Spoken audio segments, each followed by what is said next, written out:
Hello दोस्तों, आज मैं एक्सप्लेन करूंगा एक new series throne of steel की। तो एपिसोड में हमें बताया जाता है कि बहुत समय पहले धरती पर 2 डीमन गॉड पिलर और 72 डीमन गॉड ने जन्म लिया था, जिसके बाद से ही इंसानों के साथ इनकी हजारों सालों से ही फाइट हो रही है। फिर हमें होली डेमन कॉन्टिनेंट का सीन दिखाया जाता है, जहाँ 54 रैंक वाले डीमन गॉड को पकड़ने के लिए 6 टेम्पल ने अलायंस कर लिया है और अब इनके डेमन हंटर का ग्रुप एक साथ निकल चुके हैं और ये डेमन हंटर्स डेमन गॉड के साथ फाइट करने लगते हैं। लेकिन वह बहुत ही ज्यादा पावरफुल था और वो इनको आसानी से हराने लगता है। तभी इसी वक्त डेमन पिलर भी यहाँ पर आ जाता है, जिसकी वजह से डेमन गॉड की पावर और भी बढ़ जाती है और वो इनके ऊपर और भी खतरनाक हमलों से हमला करने लगता है। लेकिन ये डेमन हंटर भी कम पावरफुल नहीं था, वो एक दूसरे को बचाते हैं और उसकी पावर को रोकते भी हैं। इसके बाद ये 6 डेमन हंटर मिलकर एक साथ डेमन गॉड को अपनी पावर का यूज कर देते हैं, लेकिन डेमन गॉड अभी भी इनके ऊपर भारी पड़ रहा था।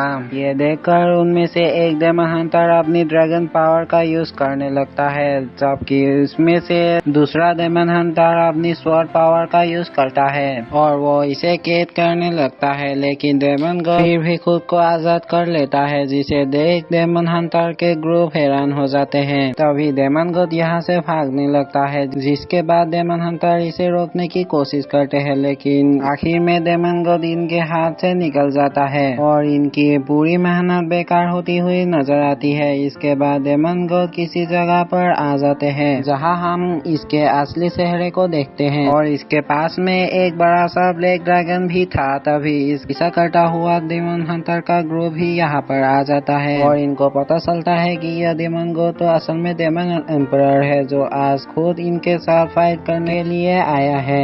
लेकिन ये 6 डेमन हंटर अभी भी नहीं रुकते और डेमन एम्परर का सामना करने लगता है। लेकिन तभी डेमन एम्परर किसी अजीब सी पावर का यूज करते हैं, जिसके सामने ये सभी डेमन हंटर कमजोर पड़ने लगते हैं। इसके बाद हमें बताया जाता है कि डेमन को यहाँ आए से 1000 साल से भी ज्यादा हो गया है और इंसान इतने समय से लगातार इनके साथ फाइट कर रहे थे, लेकिन वो आखिर में फेल हो गए। फिर भी इंसान के अंदर हार ना मानने की एक क्वालिटी होती है, इसलिए इसमें से डेमन हंटर अपनी ड्रैगन पावर का यूज करने लगता है, जिसकी पावर बहुत ही खतरनाक लग रही थी। इसके बाद उसकी बॉडी पर एक पावरफुल आर्मर आ जाती है और वो उसके बहुत से क्लोन के साथ डेमन गॉड के ऊपर एक पावरफुल हमला करता है। लेकिन डेमन एम्परर इस बार भी उसको पूरी तरह से जख्मी कर देता है और इस पर खतरनाक तरीके से हमला कर देता है। तभी डेमन गॉड इसके ऊपर अपनी ड्रैगन से हमला कर देता है और खुद यहाँ से गायब हो जाता है, जिसे देख सब हैरान हो जाते हैं और किसी को कुछ समझ नहीं आता कि डेमन एम्परर अचानक से क्यों चला गया। लेकिन फिर बताया जाता है इसके साथ उस दिन और एक दूसरी घटना भी हुई थी, जहां लॉन्ग सिन्यू की वाइफ भी रहस्यमय तरीके से गायब हो गई थी। फिर हम देखते हैं कि वहां पर कुछ डेमन आए थे और वहां उसे कहते हैं कि आपको चलना होगा, क्योंकि डेमन एम्परर आपसे मिलना चाहते हैं और इसकी वजह से इंसानों की दुनिया में कुछ समय के लिए शांति हो जाती है। लेकिन इसके साथ डेमन और इंसानों के तकदीर में बदलाव हो गई, क्योंकि दूसरा डेमन एम्परर आने की वजह से वह अकेला ही रहने की इच्छा की। लेकिन जिस दिन सवेरा होगा उस वक्त इस डायरेक्शन में एक स्टार चमकने लगेगा।